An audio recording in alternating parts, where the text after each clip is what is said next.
Thanks for joining us again. We have titled this series, Waiting in Expectation. Christians wait in hopeful expectation. We believe that good will win over evil, and in the near future, a new heavens and a new earth will become a reality. At that time, righteousness will not be an alien, but resident. Collectively, as Christians, we long for that day. And we long for it because the consequences of evil are all too apparent.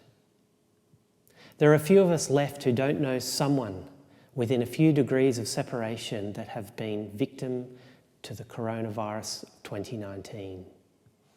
As I record this episode in Australia, it's Anzac Day, a day in which we remember the brave soldiers who in World War I fought the battles of Gallipoli on behalf of Australia and the Commonwealth.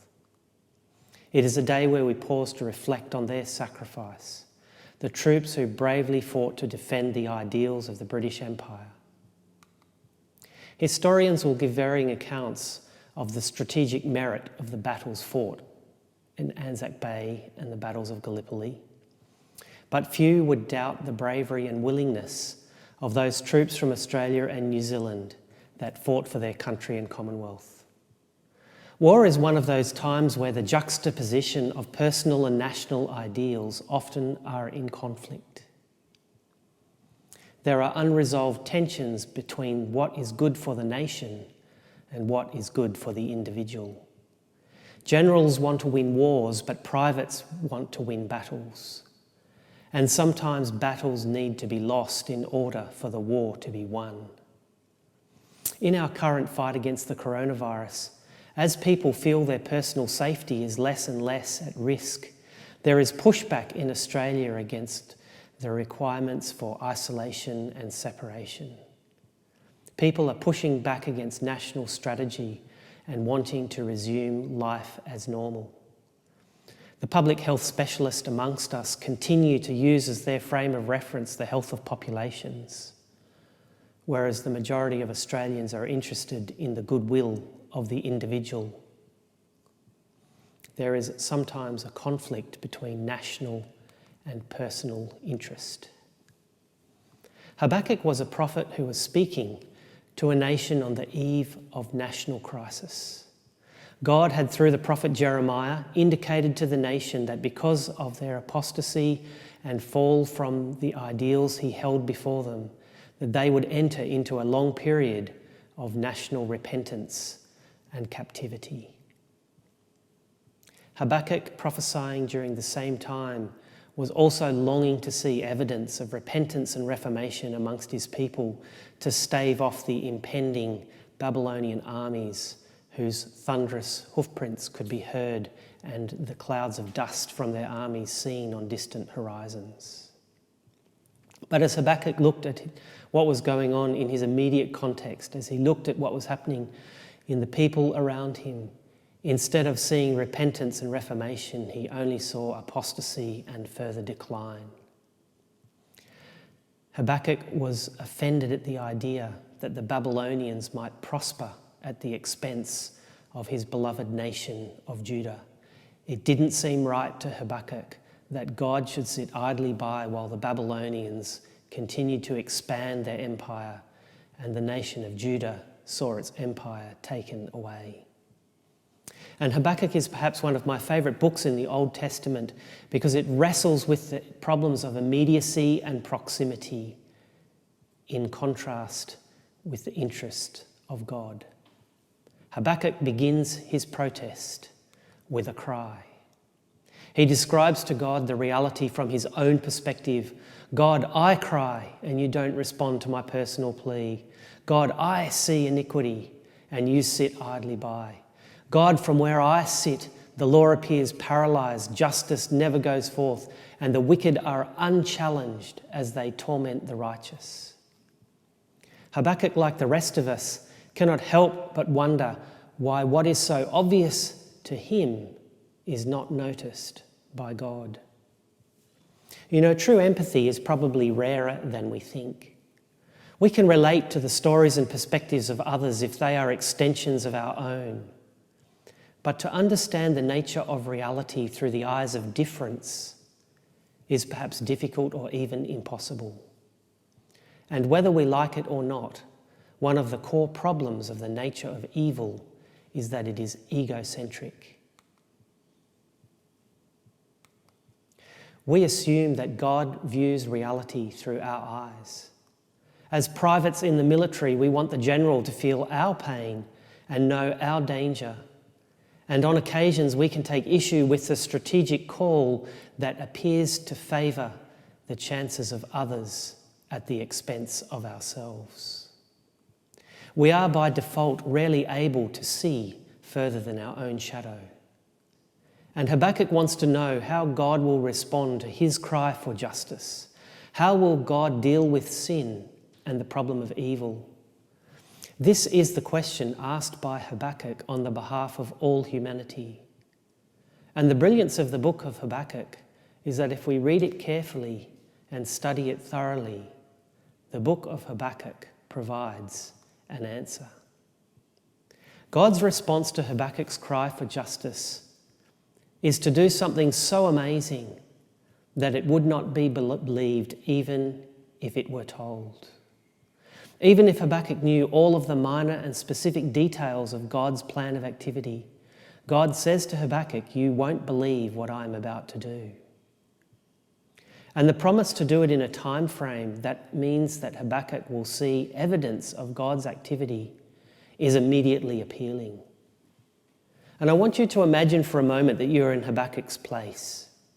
You have cried out to God of the injustice and oppression and wickedness that surrounds you. And God has responded by saying, "I'm about to do something that will blow your mind." What would you anticipate God's activity to look like? By implication, we often conflate fairness with personal vindication. If I am oppressed, then life is not fair. But if I am vindicated, if I experience personal benefit and personal advantage, then fairness and justice are, from my perspective, operational.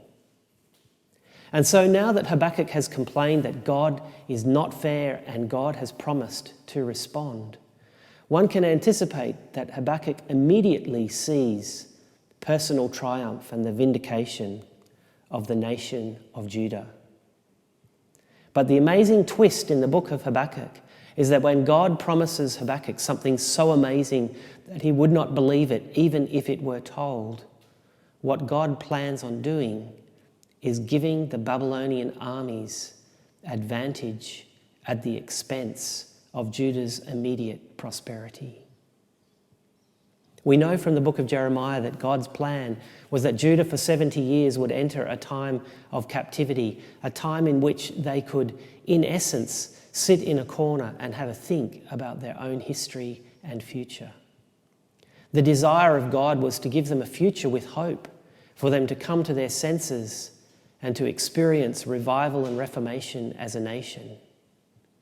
We know that God's intent and love for his people never change. But Habakkuk, whose protest is bound up in his own perspective, needs to be dragged away from parochialism and self-interest. We are working up to it and not quite there yet.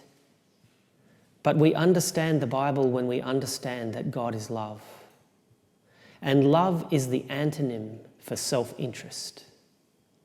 God is love, and God's actions in history have been revealed as the opposite of self-interest. And when I attempt to define God's love by my own self-interest, I am bound to have a theological crisis. The Babylonians were anything but righteous. They worshipped their own might, their own power, their own strength. They were filled with self-interest. And the provocative nature of the text of Habakkuk is that God is suggesting that he will allow the Babylonians a brief window of opportunity to dominate the ancient world. This becomes the core of Habakkuk's complaint. Why does God allow the wicked to prosper at the expense of the righteous? We are all sad when bad things happen to good people, but there is an upwelling of moral outrage when we see good things happening to bad people. It is the most morally offensive and confrontational idea to any of us who are attracted to ideas of justice and equity, that God can sit idly by when great things are happening to really bad people. Habakkuk wants an answer, and he expects an answer, and he gets an answer. Habakkuk, says God, write out this message. Use big letters, use bold print. Don't make it obscure. Put it on a billboard by the freeway so that cars travelling by at speed can still read. Habakkuk and all who will listen, I'm not bound by any sense of your timing and preference. You may be living in expectation, but don't give up. Don't project your current circumstances to be predictors of the future reality. Don't allow today to be a template for tomorrow.